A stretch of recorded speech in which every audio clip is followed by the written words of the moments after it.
Hey, what's up, everybody? This is an article from The Guardian here. Now, this is all about the 911 call. Some more details about this. This article's several days old. I just hadn't seen it, so I wanted to get myself some more detail. Maybe share it with you if you weren't up to date on everything that went on with the 911 call. Let's read this real quick. Ahmaud Arbery killing.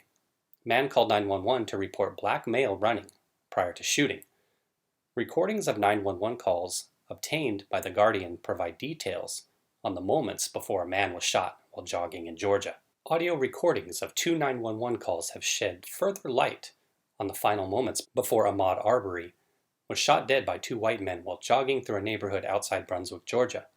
The full recordings obtained by The Guardian come after new footage showing Arbery's killing in February was released this week, prompting widespread outrage and raising questions over why no arrests have been made. Transcripts of the 911 calls have been previously reported by local media. Arbery had gone for a jog in Centilla Shores, near the Georgia coast, on the afternoon of Sunday, 23 February. The 25-year-old was known around the neighborhood and would sometimes wave to residents as he ran.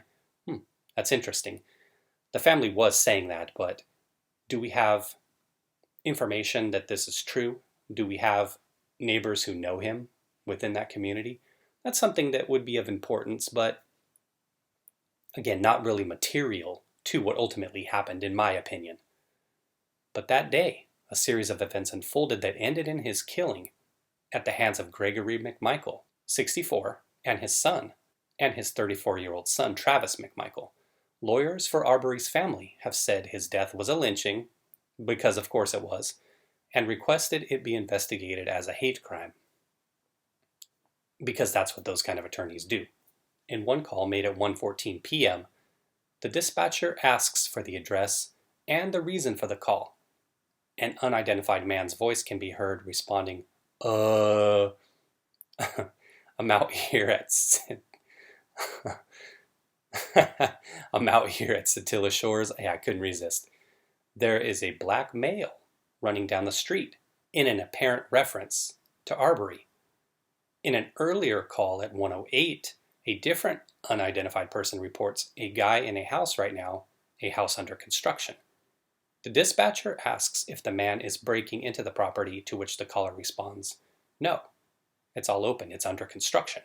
The caller then says he's running right now, and there he goes right now, referring to Arbery, who was taking his usual jog around the neighborhood. The dispatcher asks, okay, what is he doing? The caller replies, he's running down the street. A few seconds later, the dispatcher says, I just need to know what he was doing wrong.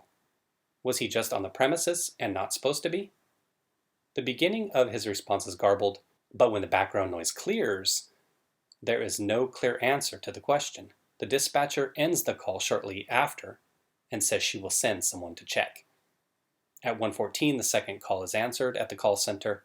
Following the first exchange between the caller and the dispatcher, the caller again did not respond to the dispatcher, instead yelling, stop, stop, that, stop. A moment later, he shouts Travis, apparently addressing Travis McMichael.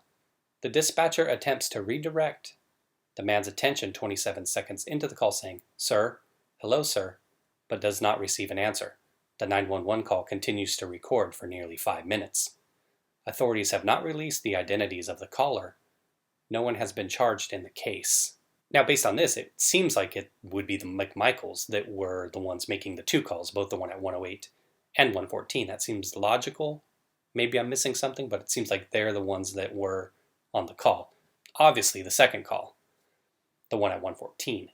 Two prosecutors have recused themselves, citing professional connections to Gregory McMichael. Documents and state records show the elderly McMichael is a former police detective and district attorney investigator in Glenn County. The Guardian has contacted Gregory and Travis McMichael for comment. An outside prosecutor in charge of the case said he wants a grand jury to decide whether criminal charges are warranted, but that will not happen until at least mid-June, since Georgia courts remain largely closed because of the ceremony. According to a police report from that day, the two men grabbed their weapons, a .357 Magnum revolver and a shotgun, jumped into a truck and began following Arbery after seeing him running. Gregory McMichael told police he and his adult son thought Arbery matched the description of someone caught on a camera committing a recent break-in in the neighborhood. Arbery was not considered a suspect in any burglary. Gregory McMichael told police Arbery violently attacked his son. The video footage, filmed by an anonymous individual and released this week, contradicts that claim. I don't know that it does. That's just one person's opinion, right? Just like you'd have an opinion, I have an opinion. But you know how it is. You've seen the footage, and that's going to be the difficult question for the jury. Obviously, up until the point, and this is where I'd be at if I were on the jury, everything that led up to the point where Travis was outside the vehicle holding the shotgun and where Ahmaud was running towards him, everything up to that point is kind of set in stone for me. It doesn't seem like there's much room for interpretation up until that point where we see Arbery dart behind the vehicle. Again, I'm assuming you all have seen the video. All of that stuff, like I said, if I'm sitting on a jury, that stuff doesn't really play into it for me. The previous record of Arbery, the fact of what he was doing in the neighborhood, supposedly he jogs in the neighborhood often, but what was he doing going into that house? I've heard other people say, oh, I go into houses like that all the time when I was a kid. I never have. So that's how jury experiences can vary, right? Biases being what they are. I've never gone into a house like that when I was a kid. Where I'm at, again, is everything up to the point where he darts behind the truck, it really doesn't play into what ultimately would lead to me kind of trying to come to some conclusion as a juror. Him running down the road, if he was stealing stuff, if he was really the guy who had stolen stuff previously, all of that stuff wouldn't matter to me. It's, as a jurist, and this is where maybe some of your biases come into play and why it seems to be kind of a case where it should be open and shut in terms of how your decision is. Because getting right to that point, right there, where he darts behind the vehicle, and then he comes at Travis and tries to grab the gun, that's where you as a jurist or you as an individual out there would need to determine for yourself, did that justify the shooting? Was that self-defense? And ultimately, that's the question every individual needs to resolve. Now, obviously, I think that there's a large segment of the population on a certain side of things that just sees the color of one's skin and immediately comes to a decision because of that. You know how it is. It's important to be rational and think stuff through and just think, okay, everything that led up to this point, at the point where he has the gun on him before he darts behind the truck, to me, I felt that was excessive. Individuals I've heard explain it as part of the law. It's legal that they could try to make a citizen's arrest. Again, I have no issues with gun folk, open carry, whatever, the gun's legal. And all I said in my previous videos was kind of like, it seemed like a bit of overkill to chase an individual down with guns. Now again, that doesn't matter in terms of what ultimately your decision would be in terms of, do you see this as a justified homicide or do you see it as a murder? Everything leading up to the point, and I know this is going to be impossible for the jurists, but everything leading up to that point where he darts behind the vehicle and then comes at Travis and then the shots are fired, to me, everything like that, I'd really be dismissing that in a way. It doesn't seem actually material to the event that ultimately happened. And as you know, and ultimately to be able to get that murder charge, you have to have that mens rea, right? And so I don't understand how they're trying to charge a felony murder on this, because maybe I'm mistaken, but I believe that's one of the charges that they're trying to come with is a felony murder for the McMichaels. And like I say, I think it's a situation where the McMichaels are really stuck because of the victim's color. But on the other side, the prosecutors are stuck as well because with everybody getting involved, everybody jumping in with an opinion, this whole thing blowing up, now they have to go ahead and throw out the max charges. Now they have to go ahead and charge as many people with as much stuff as possible to appease the crazy Twitter mob and all those individuals out there on social media. So it's really a complex situation where, again, it's going to get really political. It's going to get racial when it goes to trial.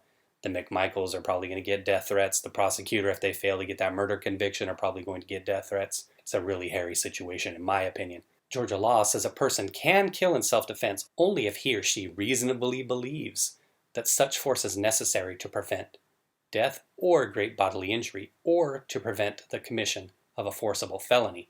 The law also says a person who provokes an attack or acts as the aggressor can't claim self-defense. And again, that was my whole thing that I just went through right there was, do you see it as self-defense? When Arbery charges at McMichael, is that self-defense for McMichael? Or did Arbery feel like having a gun pointed at him led to a situation where he felt like he had to fight for his life? So that's what the jury's going to hash out. And I think it's going to be really important when the judge goes ahead and issues those jury instructions, when he talks to the jury at the beginning and at the end of the trial, who's the aggressor? And that's the only thing that really to me matters in this case.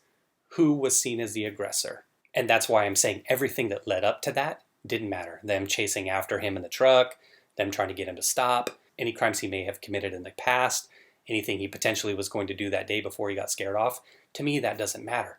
But this is where it's difficult, and this is where the bias of individuals is going to come in. Who was the aggressor? Like I said, does getting out of one's truck and holding a gun on someone make them the aggressor? Am I just supposed to sit there with my hands up and say, hey, don't shoot me? Or are you in that camp where, hey, if somebody points a gun at me, then I'm going to shove that motherfucking gun up his ass. It's either him or me, and I like it to be me. So that was all for the article. It was just those calls. I just wanted to kind of give my thoughts on where I'm at right now. That's where I'm at right now. Now things will change. Like I said, I'm just trying to sit back and wait for more information to come out. But as I said, we just exercise that degree of caution, right? We wait for all of the facts to come out. I think we have most of what we need in this case. Now it's just a matter of law. So we'll see which way this goes and see how things kind of develop politically and how that pressure is ramped up in the days ahead. All right, thanks for watching, everybody. Take care.